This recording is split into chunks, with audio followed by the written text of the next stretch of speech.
Income কম করতেছি, তাতে সমস্যা কি? কম সেভিংস করব, তারপরও সেভিংস করতেই হবে। চলেন আপনাদেরকে আমার একটা ছোট সেভিংস দেখাই। আসসালামু আলাইকুম। প্রথমেই বলে রাখি, এটা কোনো প্রমোশনাল ভিডিও না, অথবা এটা কোনো ইনভেস্টমেন্ট অ্যাডভাইস না। মূলত আমি কোথায় কোথায় ইনভেস্ট করি বা কিভাবে সেভিংস করি, ছোট ছোট সেভিংসের গল্পগুলো আপনাদের সাথে শেয়ার করি। আজকে আমি আপনাদেরকে যেটা দেখাবো সেটা হলো, আমি ডিএফএল গ্রুপে ২,০০০ টাকা করে প্রত্যেক মাসে সেভিংস করি। আর প্রথমে ডিএফএল সম্পর্কে আপনাদেরকে খুবই শর্টে কিছু কথা বলি। ডিএফএল এরা মূলত গ্রুপ অফ লিমিটেড।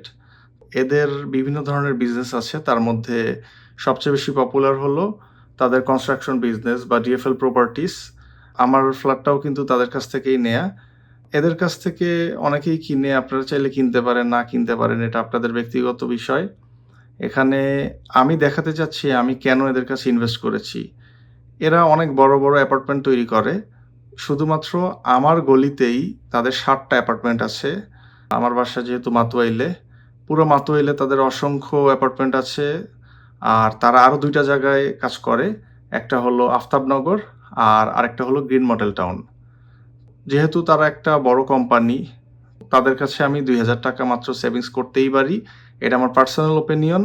আমি তাদেরকে ট্রাস্ট করি, কারণ আমি তাদের কাছ থেকে ফ্ল্যাট নিয়েছি। সো তাদের কাছে আমি ২,০০০ টাকা করে দিতেই পারি। মানুষ অনেক বেশি দেয়, তো এটা তাদের ব্যক্তিগত ব্যাপার। আমি নিশ্চয়ই তাদের কাছে অনেক বেশি টাকা ইনভেস্ট করছি না যে আমার তাদের বিজনেসের কি অবস্থা, তাদের আয় ব্যয়ের হিসাব আমার জানতে হবে, বা আমার লস হবে নাকি, এটা নিয়ে আমার কোনো টেনশনই নেই। কারণ আমার কাছে ফিল হয় যারা এত বড় বড় অ্যাপার্টমেন্ট নিয়ে কাজ করে তাদের কাছে আমি বছরে ২৪,০০০ টাকা সেভিংস করতেই পারি। জিনিসটাকে আমি শর্ট করে ফেলছি ভিডিওটাকে, জাস্ট এই ডিটেলটা দেখিয়ে। এই যে দেখেন, এটা আমার কাগজ। এইখানে আমার ফর্ম আছে, ফর্মে সব ডিটেইল আছে। এটা আমার জমার বই, আর এখানে রিসিপ্টগুলি রাখি। এখানে দেখেন ৬,০০০ টাকা, মানে জুলাই, আগস্ট, সেপ্টেম্বর, এই ৩ মাস মিলিয়ে আর কি ৬,০০০, ৪,০০০, ৪,০০০, ৪,০০০, ৪,০০০, ২,০০০, মোট আর কি আমার বছর শেষে ২৫-২৬ অর্থ বছর হিসাবে আমার এসেছে ২৪,০০০ টাকা। তো আলহামদুলিল্লাহ আমার ২৪,০০০ টাকা সেভিংস হয়ে গেছে।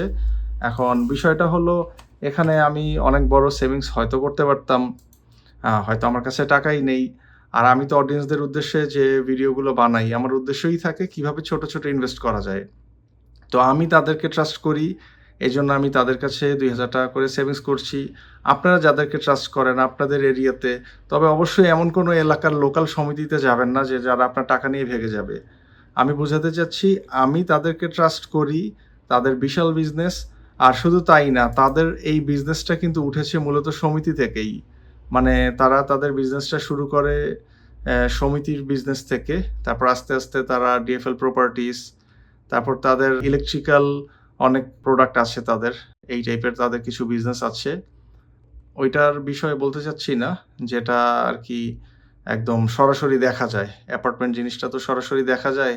আর যেহেতু আমি তাদের এই একটা সেবা গ্রহণ করেছি তাদের কাছ থেকে, সুতরাং আমার মনে হয় আমি এটা নিয়েই থাকি। যেহেতু তাদের এরকম একটা অবস্থা সম্পর্কে আমি জানি, বুঝি, তো তাদের কাছে ওই হিসাবে আমি সামান্য কিছু টাকা ইনভেস্টমেন্ট করেছি। আপনারা যাদের ট্রাস্ট করেন তাদের কাছে করবেন। আর অবশ্যই খোঁজখবর নিয়ে নিবেন।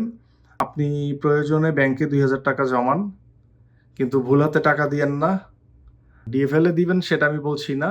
এটা আমার পার্সোনাল গল্প, এটা আমার পার্সোনাল ওপিনিয়ন। আমি আপনাদেরকে দেখালাম যে আমার, ধরে নেন আমার আর্নিং খুব কম, আমি ২,০০০ টাকা জমাই। তা আপনার আর্নিং যদি কম থাকে, আপনি যেন স্পিড পান যে না আমার ২,০০০ টাকা জমাতেই হবে, ৩,০০০ টাকা, ৫,০০০ টাকা, ৫০০ টাকা জমাতেই হবে আমার। আপনি যেন সেই স্পিডটা পান, এটা হলো এই ভিডিও বানানোর উদ্দেশ্য। উদ্দেশ্য এটা না যে আপনি আপনার এলাকার কোনো সমিতিতে ইনভেস্ট করেন, অথবা আপনি ডিএফএল ইনভেস্ট করেন। এই ২টার একটাও আমার উদ্দেশ্য না। আমার উদ্দেশ্য হলো আপনি সেভিংস করেন। এনিহাউ আপনি সেভিংস করেন, আপনার সেভিংস করতেই হবে। ১ বছর পর ২৪,০০০ টাকা দিয়ে কিছুই হয় না। কিন্তু তারপরও যখন আপনি ছোটখাটো বিপদে পড়বেন, এই ২৪-২৫,০০০ টাকা, ৫০,০০০ টাকা, ১,০০,০০০ টাকাই আপনাকে সেভ করবে। সবাই ভালো থাকবেন। ভিডিওটি যদি ভালো লাগে লাইক, কমেন্ট, শেয়ার করতে ভুলবেন না। চ্যানেলটিতে নতুন হয়ে থাকলে সাবস্ক্রাইব করবেন। আসসালামু আলাইকুম।